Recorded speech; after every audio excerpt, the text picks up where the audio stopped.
बहुत सारे बच्चों का यही कमेंट आता है कि सर हमें कौन कौन सा डॉक्यूमेंट रिक्वायर्ड होगा काउंसलिंग के लिए, चाहे वो एमबीबीएस हो, बीएमएस हो, बीएचएमएस हो या बीयूएमएस हो, कोई भी, या चाहे वो वेटरनरी साइंसेज हो।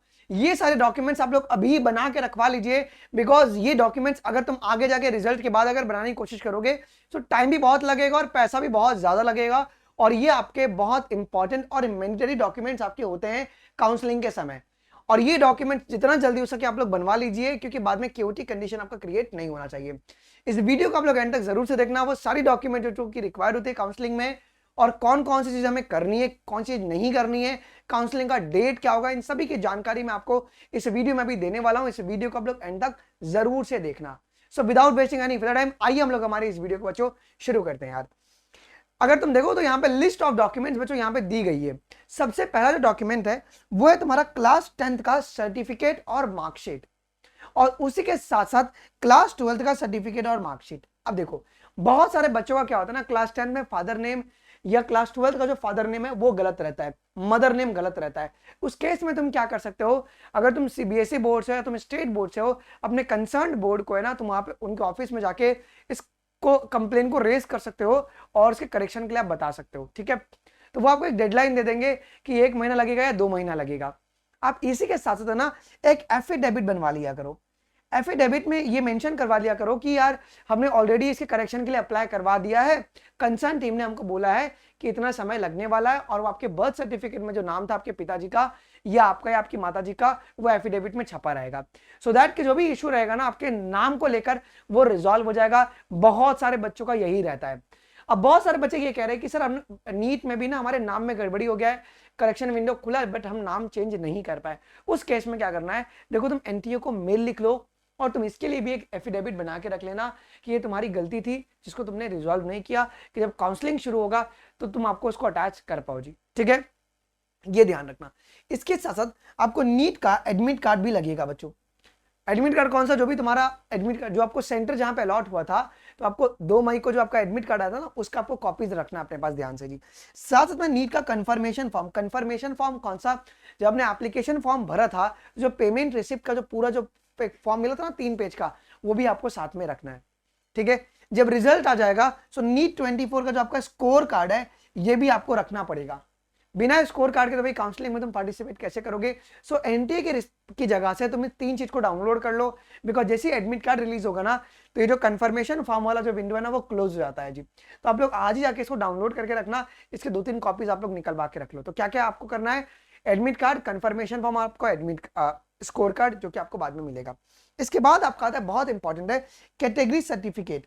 अगर आप जनरल कैटेगरी से हो तो कोई दिक्कत की बात नहीं है, लेकिन अगर आप ओबीसी से हो, एससी से हो, एसटी से हो, या अगर आपका ईडब्ल्यूएस कोटा है तो सर्टिफिकेट होना बहुत ही जरूरी है। सिर्फ सर्टिफिकेट नहीं, साथ साथ में वैलिडिटी सर्टिफिकेट भी एक होता है।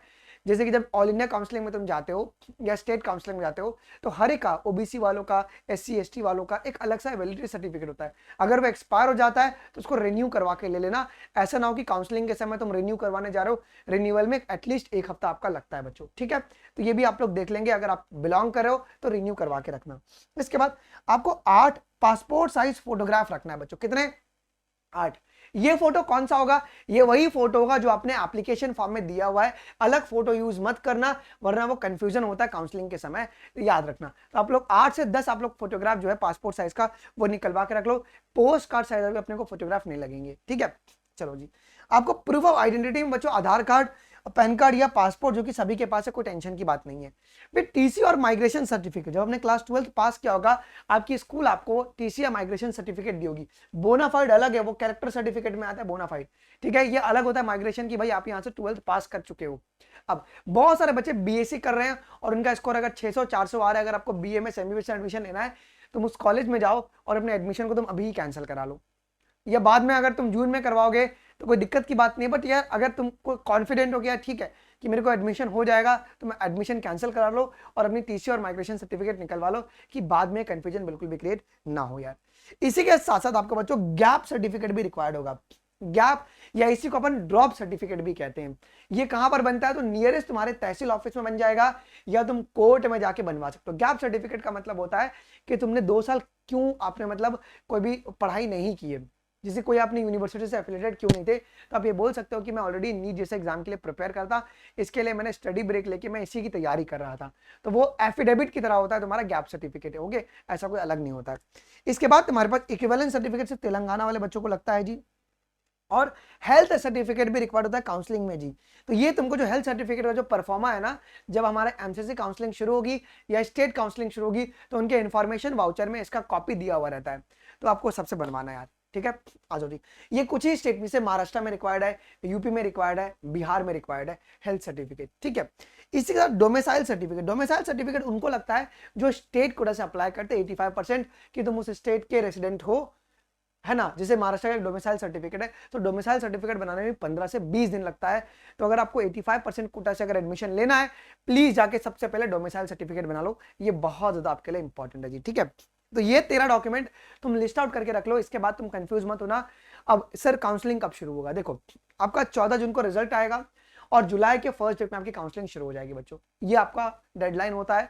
तो इसके लिए आप लोग अभी जाके इस डॉक्यूमेंट को प्रिपेयर करवा लो। और लेकिन जो ही बच्चा पार्शियल ड्रॉप ले रहा है, मतलब बीए में साथ नीट 25 देने वाला है, हमने आप लोग की हैवी डिमांड पर आपने एक दिन का एक्सटेंशन मांगा था कि सर 16 तारीख तक आप एक्सटेंड कर दो ऑफर, हमने 20 तक ऑफर को एक्सटेंड कर दिया है बच्चों, ठीक है। आपको कोड लगाना है बायोलॉजी लाइव और बैच में एनरोल कर लेना है, ओके। मैंने इसका ऑलरेडी 2 डेमो क्लासेस इसी चैनल पे ले लिया है, मैं डिस्क्रिप्शन बॉक्स में लिंक छोड़ दूंगा। ह्यूमन रिप्रोडक्शन का भी मैंने कैसे पढ़ाया आपको, देसी भाषा में कौन सा पढ़ाया, फिर एनसीईआरटी की रीडिंग कराई और उस पर्टिकुलर पैराग्राफ से कितने पॉसिबल क्वेश्चन बन सकते हैं वो। तो ये साइकिल होता है बायोलॉजी पढ़ने का। इस तरीके से अगर आप पढ़ोगे तो बायोलॉजी में तुम्हारे 360 आएंगे जी। अगर आप कोड बायोलॉजी लाइव लगाते हो तो आप सीधा मेरे मेंटोरशिप में आ जाओगे, मैं तुमको पर्सनली गाइड करता हूँ कि क्या चीज करना है क्या चीज नहीं करना है, ठीक है। सब्सक्रिप्शन कितने का मिल रहा है, 5999 का ही मिल रहा है, याद रखना कितना, 5999, 500 रुपए बढ़ा, धीरे धीरे बढ़ा देंगे, ओके। तो आपको 5999 का आपको ये अनअकैडमी प्लस पड़ जाएगा। और आप लोग हमारा फिनिक्स बैच जो टीम स्पार्टन है आप ज्वाइन कर सकते हो, ये प्योर पार्शियल ड्रॉप वाले बच्चों के लिए बनाया गया है बच्चों, ठीक है। यहाँ पर आप लोग अनअकैडमी प्लस भी ले सकते हो और तुम यहाँ पे आइकॉनिक भी ले सकते हो यार।